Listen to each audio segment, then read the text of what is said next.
Almost ఫైనల్గా వచ్చింది అనమాట. ఈ ఫైనల్ ఏంటంటే నాకు తెలిసి అమర్దీప్ విన్ అవ్వాలని నేను అనుకుంటున్నాను అనమాట.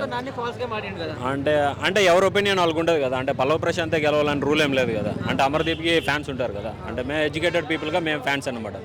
అంటే అతను రైతు కాబట్టి రైతులు సపోర్ట్ ఉంటారు. ఫాల్స్ అంటే నా ఒపీనియన్ అది. ఇప్పుడు స్టార్టింగ్లో పల్లవ్ ప్రశాంత్ వచ్చినప్పుడు ఆయన కానీ అమ్మాయిలను గోకాడు. మరి అప్పుడు దాన్ని చూసుకున్నప్పుడు ఇప్పుడు ఎందుకు పాజిటివ్గా మాట్లాడుతున్నారు అనేది నా ఒపీనియన్. శివాజీ అన్నకి గెలిచే ఛాన్స్ లేదు బ్రో. కాకపోతే లాస్ట్లో ఏంటంటే ఫైనల్ వచ్చేసేది మన అమర్దీప్ పల్లవ్ ప్రశాంతే వస్తారు. బాగా ఆడుతున్నా కానీ ఏంటంటే కాంపిటీషన్ ఇప్పుడు వాళ్ళిద్దరికే ఉంది. శివాజీ పల్లవ్ ప్రశాంత్ వీళ్ళిద్దరు ఏంటంటే బాగా ఫ్రెండ్స్గా ఉన్నారనమాట. వీళ్ళిద్దరు కాంపిటీషన్ పడేది ఏంటంటే ఎవరున్నా కానీ ఏంటంటే ఇప్పుడు బయట మార్కెట్లో కానీ పబ్లిక్లో కానీ ఎక్కడైనా కానీ పల్లవ్ ప్రశాంత్ వర్సెస్ అమర్దీప్ ఇదే పడతా ఉందన్నమాట. ఇది పడుతున్నప్పుడు ఏంటంటే వీళ్ళే ఫైనల్కి వెళ్తారనమాట. నేనైతే అమర్దీప్ గెలవాలని అనుకుంటున్నాను.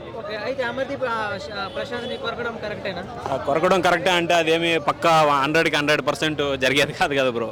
కొంచెం స్క్రిప్టెడ్ అని ఉంటుంది. ఇంకోటి ఏంటంటే అతనికి వీళ్ళందరూ వచ్చారు, ఇతను ఏంటంటే ఒక సింపతి పైన వచ్చాడు. వాళ్ళు ఏంటంటే వాళ్ళ టాలెంట్ ప్రూవ్ చేసుకొని వచ్చాడు. నాగార్జున అంత షో చేశారు కదా నిన్న సాటర్డే ఎపిసోడ్లో. నువ్వు కొరకలేదని చెప్పావు, నేను డాక్టర్తో మాట్లాడని చెప్పారు కదా. అది అంత స్క్రిప్టెడ్ అంటారు. అంత స్క్రిప్టెడ్ అంటే ఏమో మనం చూసింది కాదు కదా. నాకు తెలిసి 80% స్క్రిప్టెడ్, ఒక 20% జెన్యూన్ అనుకుంటున్నాను. నేను ఎవరు అంటే రన్నర్ అప్ వచ్చేసి పల్లవ్ ప్రశాంత్ కావాలి, విన్నర్ వచ్చేసి అమర్దీప్ కావాలి. మా సత్యం 24 ఫ్రేమ్స్ ఛానల్ని సబ్స్క్రైబ్ చేసుకుని బెల్ ఐకాన్ని యాక్టివేట్ చేసి లైక్ చేయగలరు, షేర్ చేయగలరు.